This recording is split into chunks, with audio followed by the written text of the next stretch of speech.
Who, according to the author, are Fortune's favored children? A gifted American psychologist has said, "Worry is a spasm of the emotion.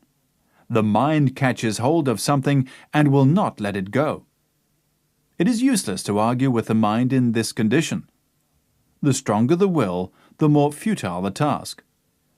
One can only gently insinuate something else into its convulsive grasp.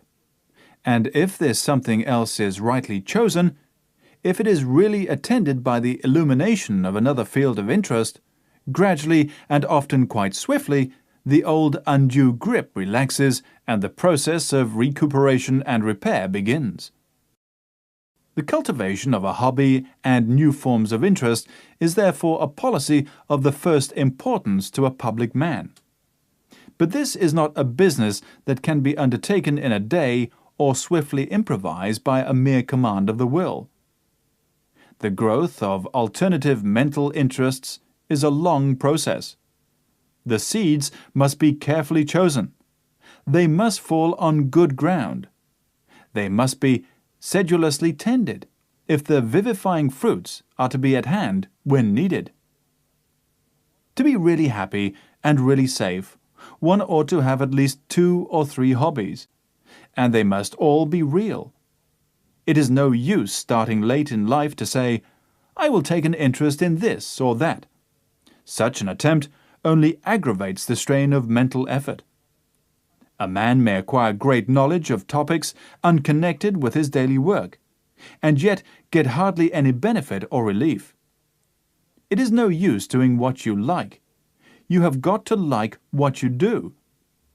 Broadly speaking, human beings may be divided into 3 classes: those who are toiled to death, those who are worried to death, and those who are bored to death. It is no use offering the manual laborer, tired out with a hard week's sweat and effort, the chance of playing a game of football or baseball on Saturday afternoon. It is no use inviting the politician or the professional or businessman who has been working or worrying about serious things for 6 days to work or worry about trifling things at the weekend.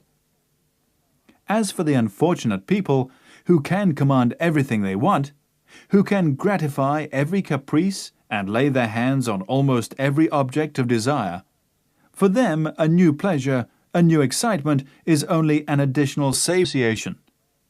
In vain they rush frantically round from place to place, trying to escape from avenging boredom by mere clatter and motion. For them, discipline in one form or another is the most hopeful path. It may also be said that rational, industrious, useful human beings are divided into 2 classes. First, those whose work is work and whose pleasure is pleasure. And secondly, those whose work and pleasure are one.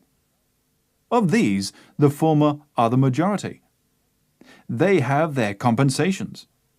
The long hours in the office or the factory bring with them as their reward not only the means of sustenance, but a keen appetite for pleasure, even in its simplest and most modest forms. But Fortune's favored children belong to the second class. Their life is a natural harmony. For them, the working hours are never long enough. Each day is a holiday, and ordinary holidays, when they come, are grudged as enforced interruptions in an absorbing vocation. Yet to both classes, the need of an alternative outlook, of a change of atmosphere, of a diversion of effort, is essential. Indeed, it may well be that those whose work is their pleasure are those who most need the means of banishing it at intervals from their minds.